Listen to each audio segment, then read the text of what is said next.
Welcome back to Investing Talk podcast. Today, we're looking at Block. The big question is it a good time to buy now? We want to hear from you. Subscribe, like, and comment to support the show. And if there's a specific company you want us to look into, definitely leave it in the comments below.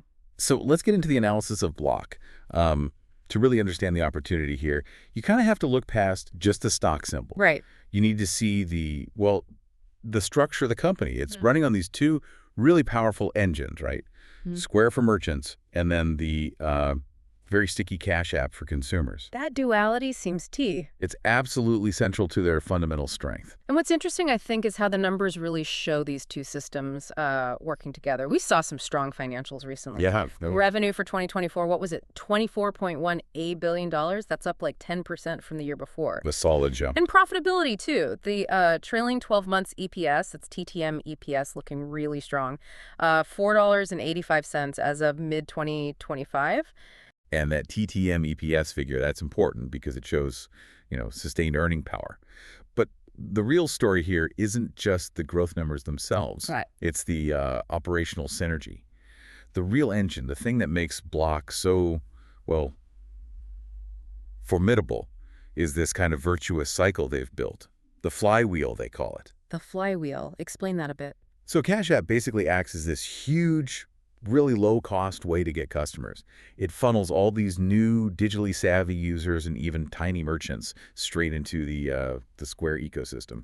So Cash App users might then start using Square, or they're at least getting familiar with that side of the business just by using the app? Exactly. Yeah, it makes Block's growth engine almost self-funding.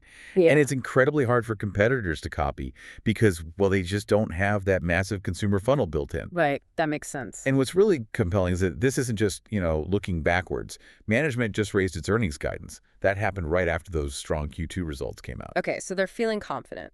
Extremely. When leadership signals that kind of confidence, especially now with the economy being a bit tighter, it usually means they're hitting their targets, maybe even with room to spare. Okay, let's talk about those operations then. How do we actually measure the efficiency here? It seems like a complex setup, this two-sided platform. Yeah, you look at the margins primarily. Yeah. And the balance sheet. So the gross profit margin, it's consistently solid, hovering around 39.6%. Pretty good. And the net profit margin, healthy, sitting at 12.4%. Now, for a tech platform that's always needing to innovate, always dealing with regulations, those are excellent metrics. So it signals good cost control, efficient operations across both sides. Exactly. It proves that flywheel model we talked about. It actually scales efficiently. Financial stability is obviously just as crucial, right? Especially if they're constantly innovating, expanding. What's the balance sheet tell us about their ability to handle risk or, make big strategic moves? It tells us they're exceptionally disciplined financially. First off, leverage is super low. Their debt-to-equity ratio, only 26.3%. Okay, that is low. Yeah, and that gives them huge flexibility. They aren't bogged down by massive interest payments, which frees up capital for R&D, for growth. And liquidity. Yeah. What about their sort of near-term cash situation? It's abundant. The quick ratio is 1.81.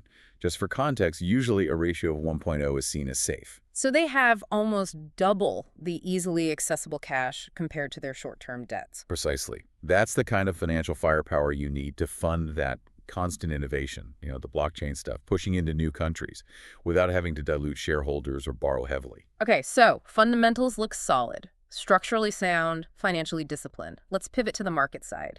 Block's in a really high-stakes, fast-moving space. The sources we looked at suggest analysts are overwhelmingly bullish. Why? What's the core reason for all that conviction? Well, analysts seem to believe Block has carved out this dominant spot in digital payments that's just really hard to challenge. Mostly thanks to that flywheel, again. But it's not just about, defending their current position. It's about grabbing new territory. Their push into blockchain-enabled commerce, that's putting them right at the forefront of, a major secular growth trend, moving beyond just payments into maybe the future of decentralized finance. And that innovation story, it's clearly reflected in the consensus ratings. We're seeing, 35 to 38 analysts rating Block as either a buy or moderate buy. Yep. And the average 12-month price targets, they imply pretty significant upside from where it is now. The high target's way up there at $105. And look, this conviction, it's not just analysts writing reports. It's being backed up by institutional confidence. And that often becomes a kind of self-fulfilling thing in the market. How so? We saw that huge catalyst back in September 2025. Block joined the S&P 500 index. Now, that's critical Why is index inclusion so important? because it literally forces passive investment funds like index funds, ETFs, to automatically buy billions of dollars worth of the stock. They have to, just to match the index. It massively boosts visibility, liquidity, everything. And we've seen institutions react already. Oh, yeah. ARK Invest, for example, they're a big name in disruptive tech. They significantly upped their position recently, bought something like over $30 million in shares. Institutional ownership is now sitting above 70%. Okay, 70%. Yeah. That's high. But if the outlook is so rosy, management just raised guidance. We do need to touch on something else that popped up in the sources, insider selling. Right. That's a data point that you, the listener, really need to weigh carefully. While the big institutions are loading up, the sources did note some recent selling by insiders, specifically the CFO and the chief accounting officer. Hold on. If the operational picture is so bright that management feels good enough to publicly raise guidance, why are key executives selling stock? Doesn't that kind of undermine the confidence message? It absolutely raises a question mark. Look, it could be perfectly normal, maybe just diversifying their own portfolios, maybe covering taxes on stock options after the price ran up. Okay, plausible reason. Plausible, yes. But it is selling by key financial players, and it does signal at least some profit-taking after a strong run. It's definitely a point of tension you have to balance against the bullish technicals and those institutional buys. Okay, speaking of technicals, let's zoom right into the charts. For traders looking at entry points, maybe shorter-term plays, what's the stock telling us right now? Well, the picture is strongly bullish, technically speaking, but there's a pretty big warning label attached. Okay. Block's shown this persistent bullish trend over the last 3 months. You know, higher lows, higher highs, classic uptrend stuff. And technically is trading above both its 50-day and its 200-day moving averages. That reinforces a strong structural upward move. You mentioned a warning label, though. I'm guessing you mean the beta? Exactly. The beta is extremely high. It's sitting at 2.71. So for you, the investor, what that means is Block shows almost 3 times the volatility of the broader market. Wow, 3 times. Yeah. And this high volatility, it isn't just risk for risk's sake.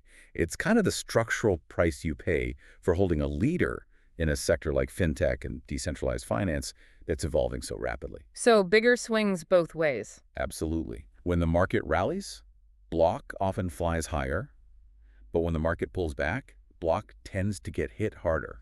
You just need to be prepared for those bigger movements. We should also probably touch on the recent consolidation. It's been trading mostly between, what, $71 and $82?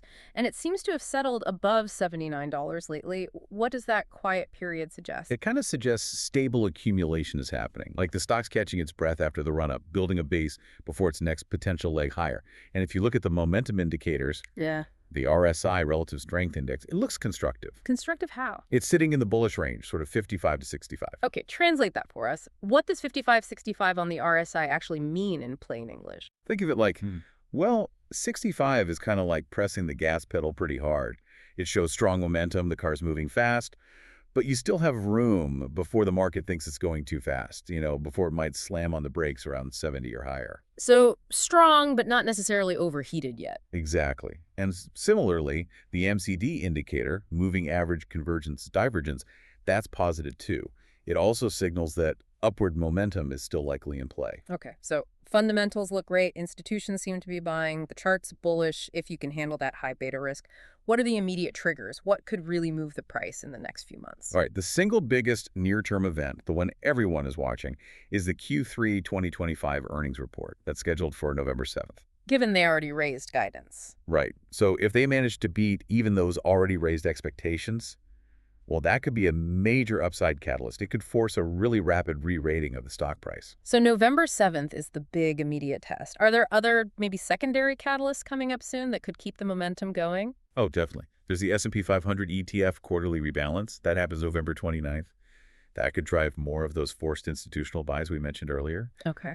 And then right after Christmas, December 26th, we usually get a holiday transaction volume update from them.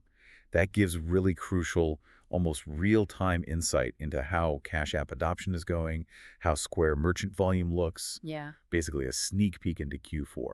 And Block being, such an innovative name in fintech, there are always rumors swirling, right? What kind of potential outside catalysts are being talked about in the sources? Yeah, there's always chatter. Things like a possible large strategic fintech partnership, something that could instantly broaden their reach. There are also persistent rumors about deeper Bitcoin product integration, especially after some comments from the CEO. That fits with their focus on decentralized finance. Makes sense. And finally, you often hear speculation about faster international expansion, maybe into high-growth regions like Asia or Latin America. If any of those rumors actually turn into reality, Yeah. yeah, they could definitely be huge, immediate catalysts. We've spent a lot of time on the upside, which seems considerable. But let's circle back to the risks. What really warrants close monitoring besides those insider sales we discussed? Well, the main risks are pretty typical for a big, fast-growing fintech company. You've got potential regulatory challenges, especially around things like international money movement or crypto rules. Always. Hmm. And then there are the ever-present cyber risks, data breaches, system failures. Block seems to have managed these well so far, but there are constant threats that could definitely knock the stock back. And we have to mention that high volatility again, right? Absolutely, must reiterate it. That high beta, 2.71, means if the whole market hits turbulence, maybe worries about inflation, interest rates flare up again, Block is likely to amplify that downturn. It could potentially drop almost 3 times as much as the overall index. Big risk. So bringing it all together, what's the overall takeaway from the sources, the general sentiment? Ultimately, the sentiment synthesized from all the sources we looked at is exceptionally strong. The consensus rating comes out very bullish, about an 8.5 out of 10. And that bullishness, it seems to create kind of a dual opportunity for you, the listener. That's right. Block looks attractive for maybe shorter-term trading, especially with that huge November earnings catalyst right around the corner. That could really drive a quick price move. But also for the longer term. Yes, but it also stands out as a potential excellent long-term investment. That's driven more by the big picture, the structural shift towards fintech, and that really effective self-funding Square Cash app flywheel model they've got. It seems like a stock for an investor who can, frankly, stomach the high beta risk. Believing the catalyst will unlock that longer term value. Exactly. Believing the upcoming catalyst will unlock the long-term structural value that the fundamentals suggest is there. Ultimately, that November 7th earnings report really feels like the immediate test, doesn't it? It's the moment we see if Block's strong fundamentals and that operational efficiency can translate into sustained upward price momentum and really justify taking on the higher risk that comes with that high beta,